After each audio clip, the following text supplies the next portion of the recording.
بسم اللہ الرحمن الرحیم۔ السلام علیکم ورحمۃ اللہ وبرکاتہ۔ ہمارے پیارے نبی حضرت محمد صلی اللہ علیہ وآلہ وسلم کا ارشاد ہے کہ اس حدیث کا مفہوم یہ ہے کہ جو شخص اللہ رب العزت پر اور آخرت کے دن پر ایمان رکھتا ہو، اسے چاہیے کہ ہمیشہ اچھی بات کرے ورنہ خاموش رہے۔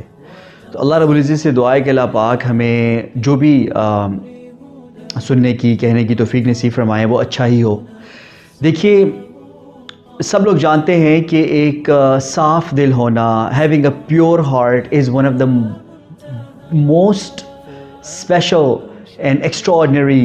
thing and a blessing for anyone, and a pure heart is rare to find. اللہ رب العزت کا احسان ہے کہ اللہ پاک نے ہمیں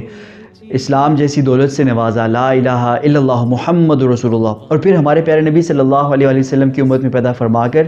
ہمیں اس بات کا یقین عطا فرما دیا کہ ہم سب سے خاص امت ہیں،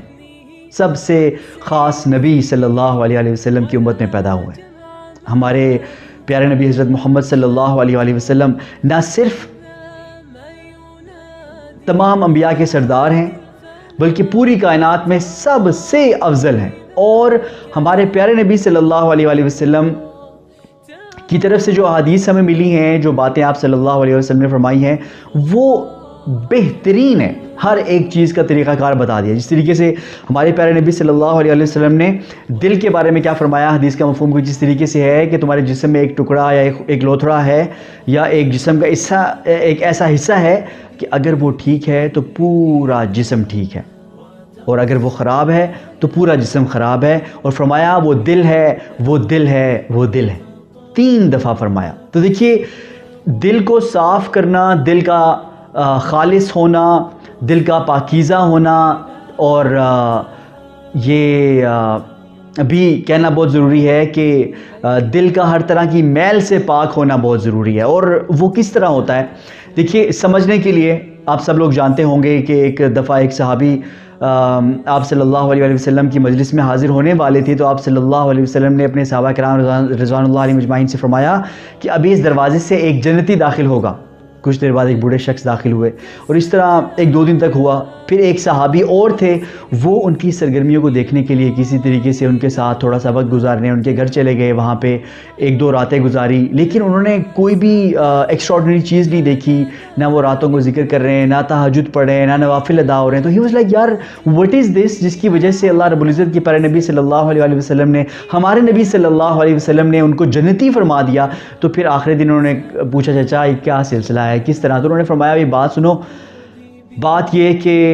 میں کوئی اتنا خاص کوئی عمل تو کرتا نہیں ہوں، لیکن ایک بات ہے کہ میں کبھی بھی نہ کسی کے حوالے سے دل میں میل نہیں رکھتا، کینہ نہیں رکھتا، بغض حسد نہیں رکھتا، بدگمانی نہیں پالتا، اپنا دل ہمیشہ ہر ایک سے صاف رکھتا ہوں، ہر ایک کو معاف کر دیتا ہوں، اور معافی مانگ کے سوتا ہوں۔ کتنا چھوٹا سا عمل ہے، لیکن اب ضروری بات کیا ہے کہ دل کا صاف ہونا آسان بات نہیں ہے۔ سمجھنے کے لیے مثال ہے کہ اگر کسی جگہ پہ لوگ کوڑا وغیرہ پھینکتے ہیں، تو وہ جگہ جہاں پہ لوگ کوڑا پھینکتے ہیں وہاں پہ بقیہ لوگوں کے لیے کوڑا پھینکنا بے دھڑک ہو کے، بے جھجک ہو کے آسان ہو جاتا ہے۔ اور اگر کوئی ایسی جگہ ہو جہاں پہ صفائی ستھرائی ہو، اور اگر کسی شخص کو وہاں پہ کوڑا پھینکنا ہو تو وہ یہاں وہاں بھی دیکھے گا، احتیاط کرے گا، اور ایسا ہو ہی نہیں سکتا، بہت کم ہوتا ہے، ورنہ وہاں پہ کوڑا نہیں پھینکا جا سکتا۔ تو ہمیشہ گرد اور ایسی چیز اسی جگہ پہ لوگ پھینکتے ہیں یا ہوتی ہے جہاں پہ پہلے سے وہ چیز موجود ہوتی ہے۔ یہ سمجھنے کے لیے مثال ہے کہ اگر دل کے بارے میں انسان سوچے تو اس کو یہ سمجھ آتی ہے کہ دل جو ہے نا، بہت ساری چیزوں کا مجموعہ ہے۔ جیسے لوگ سمجھتے ہیں کہ دماغ میں سوچ آتی ہے، نہیں، خیالات دل میں بھی آتے ہیں۔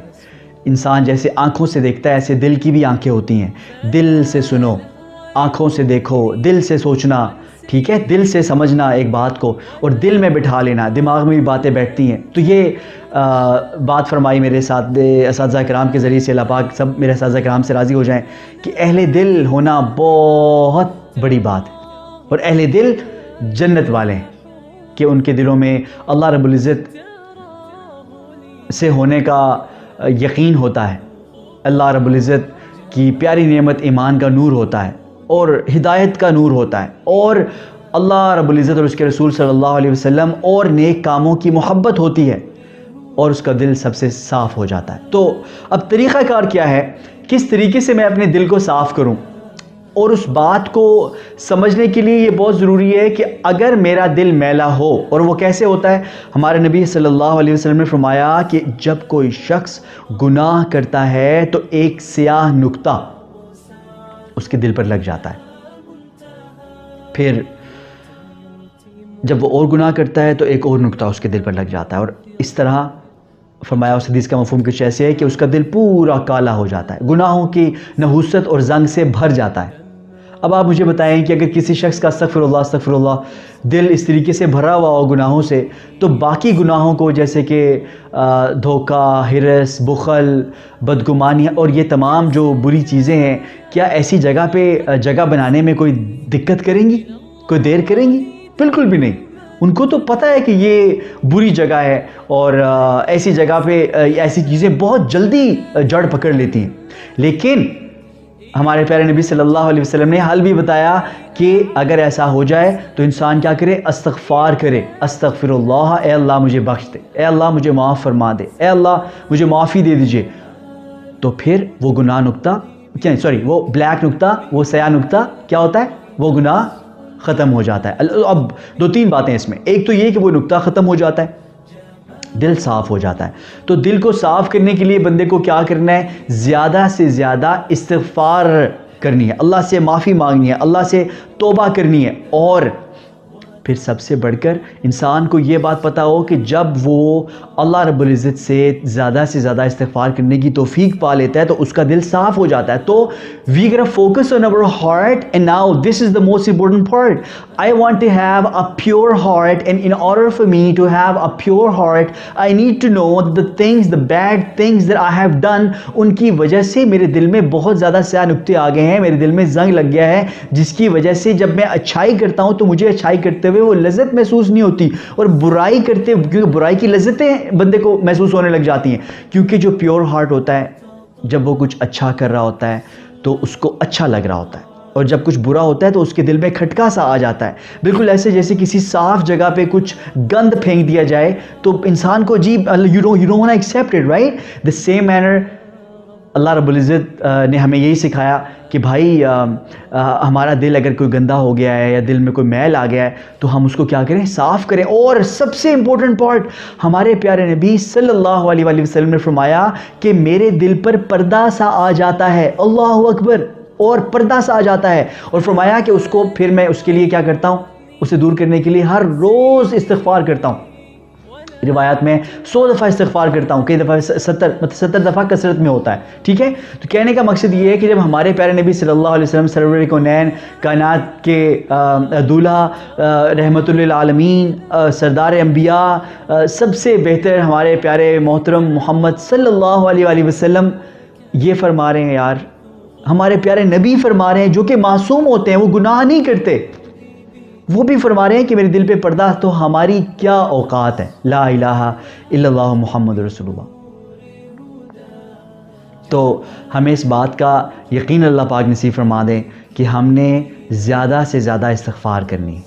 اور زیادہ سے زیادہ استغفار کرنے سے ہمارے دل پہ جو پردے، مجھے نہیں لگتا ہمارے دل پہ پردے آتے ہوں گے، ہمارے دل پہ تو شاید لینٹر پڑ جاتے ہوں گے، استغفر اللہ، سمجھ آ رہی ہے؟ کیونکہ ہمارے جو اعمال ہیں اللہ معاف فرمائے بہت مسئلہ ہے، تو کالی کالی موٹی موٹی پتہ نہیں کیسی کیسی ٹنوں کے حساب سے چادریں ہیں، اللہ پاک سب سے ہمیں محفوظ فرمائے اور ہمارے دل کو صاف فرما دے۔ تو جی سب لوگ نیت کرتے ہیں انشاءاللہ کہ استغفار کریں گے ہر روز کم از کم 3 تسبیحات استغفار کی، استغفر اللہ، اور خانہ پوری نہیں کرنی۔ اب یہ بہت ضروری بات ہے، استغفر اللہ جب بھی پڑھنا ہے، بزرگوں نے فرمایا ہے کہ بھائی استغفار کرنے کا بھی طریقہ ہے، ٹھیک ہے؟ تو اللہ رب العزت کی طرف دھیان کر کے، توجہ کر کے یہ کہنا ہے اے اللہ مجھے معاف کر دے، اور پھر سوچنا ہے، اور سب سے بہترین طریقہ ہے، آپ کی کتنی عمر ہو گئی؟ 25 سال، 23 سال، 35، یا جتنی بھی عمر ہے آپ کی، 18 سال ہے، اللہ رب العزت معاف فرما دیں، میں معذرت چاہتا ہوں، یہ میں گیس نہیں کر سکا جو آپ کی عمر ہے، لیکن ضروری بات یہ ہے کہ آپ کی جتنی بھی عمر ہے، جب آپ بیٹھیں استغفار کرنے کے لیے تو بچپن سے لے کر سوچنا ہے کہ پہلے سال میں اتنا سا تھا، اس کے لیے استغفر اللہ سے معافی مانگنی ہے، پھر دوسرے سال پھر اللہ سے معافی مانگ، اس طریقے سے ہر ایک سال میں، پھر آپ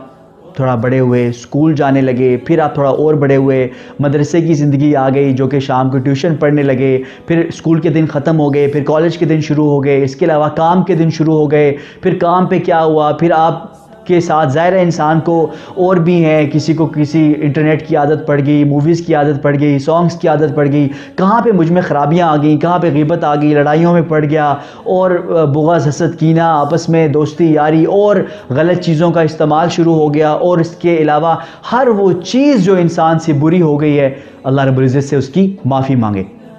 تو بہتر طریقہ کار یہ ہے کہ اس طریقے سے زندگی پر نظر ڈالی جائے اور ہر ایک سال کو سوچ کر اللہ رب العزت سے استغفار کی جائے، اور پھر اللہ کی سوچ کے کہ اللہ یا اللہ استغفر اللہ، ٹھیک ہے، استغفر اللہ پڑھنا، اس کا ترجمہ کیا ہے؟ اللہ مجھے بخش دیجئے، اللہ مجھے معاف فرما دیجئے، میری مغفرت فرما دیجئے۔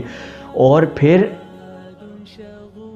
سب لوگ جانتے ہیں کہ ان کی زندگی میں کیا ہے برا، لا الہ الا اللہ محمد رسول اللہ، تو سب لوگ استغفار کریں گے انشاءاللہ۔